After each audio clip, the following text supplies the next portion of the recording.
What's up, y'all? This your girl, Drew with the T. This your first time here on my channel. Please be sure to hit that subscribe button. Let's help the channel grow. I've been noticing there's been a lot of discussion over Section 8. A lot of people worried about if President Trump gonna get rid of Section 8, if he don't put stimulations on Section 8. What is it gonna look like now that he's in office with Section 8? So I thought this would be a good time for me to do a follow-up video on Section 8.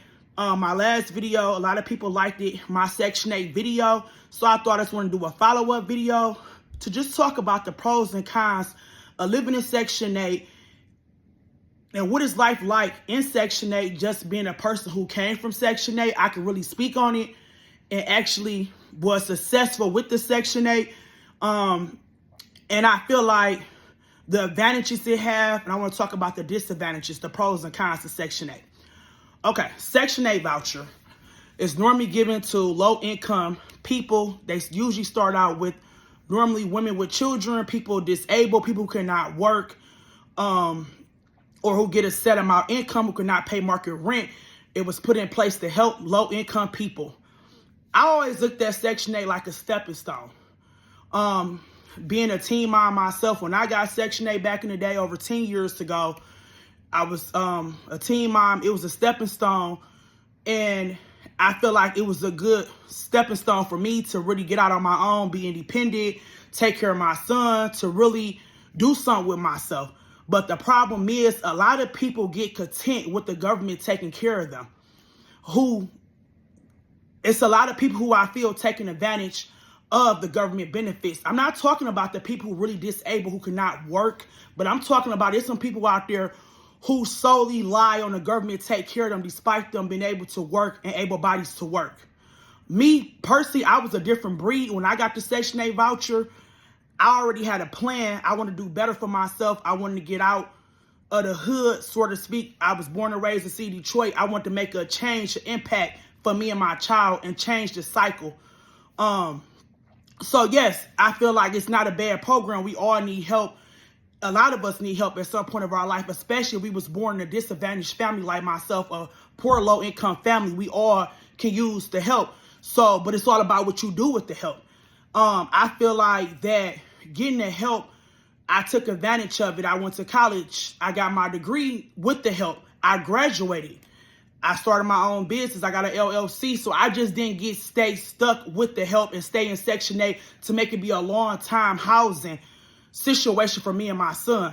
I took the help. I went to school to better myself. No one forced me to do that. I was living on my own. I've been at my mama's house young.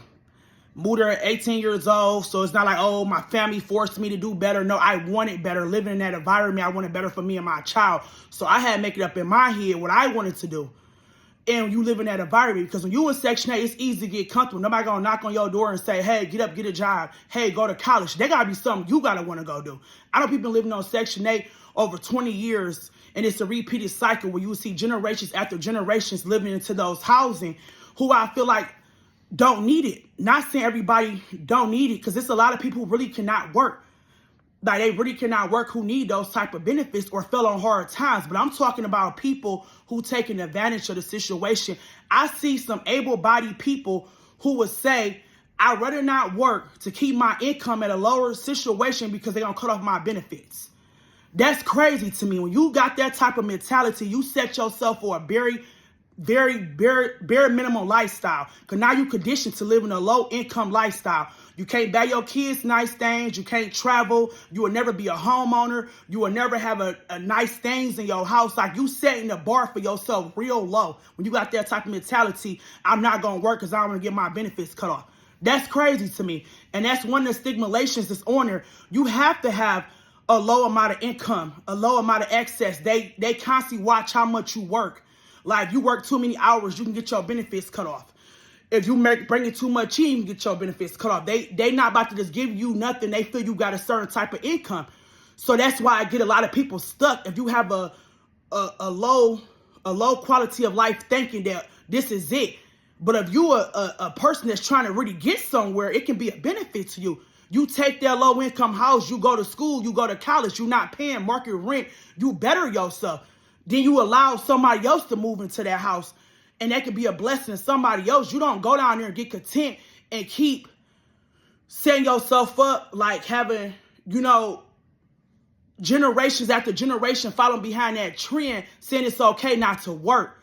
But again, like I said, for those who who cannot work, I feel like it's a good program. But you got to have a mindset that you want better for yourself. So I feel like they shouldn't get rid of the whole Section 8 and this whole government food assistance program. But I feel like they should set stimulations on it of how much you can get, how long you can get it. Because it push people who can really work to do better, or showing proof from your doctor that you really cannot work. Like, if you disabled and you can't work, I feel like them people really need the help. But for those who really can get out here and make it on their own, like, yes, you knocking that help from somebody else who really need it.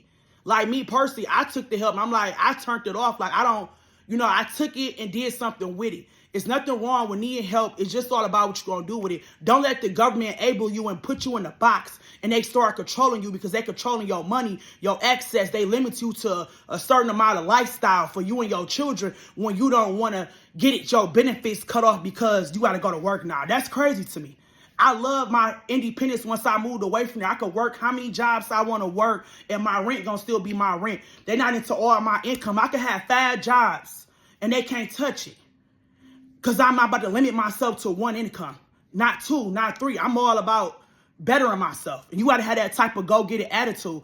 But if you limit yourself to one income and say, oh, this is it, I don't want to go work no more, they're going to cut off my benefits. That's crazy to me. But again, so you got to know what you want out of life. But I feel like it is a lot of people taking advantage of it who can work, and they need to do more of a cleanup with the system, not get rid of it, but just make sure they're giving the help to the right people, reevaluate the program to make sure people not taking advantage. I'll never forget when I was young and I was talking to my DHS worker. I was young and she was telling me this story because I was like, how you like being a worker? Like, I was young, like I can remember.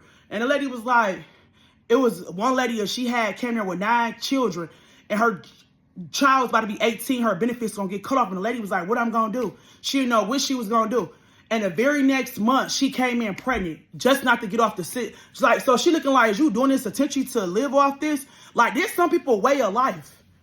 Like, I'm serious, like, to live off the system. It's a lot of people like that. This is their way of life, to do the very minimal and live off the system.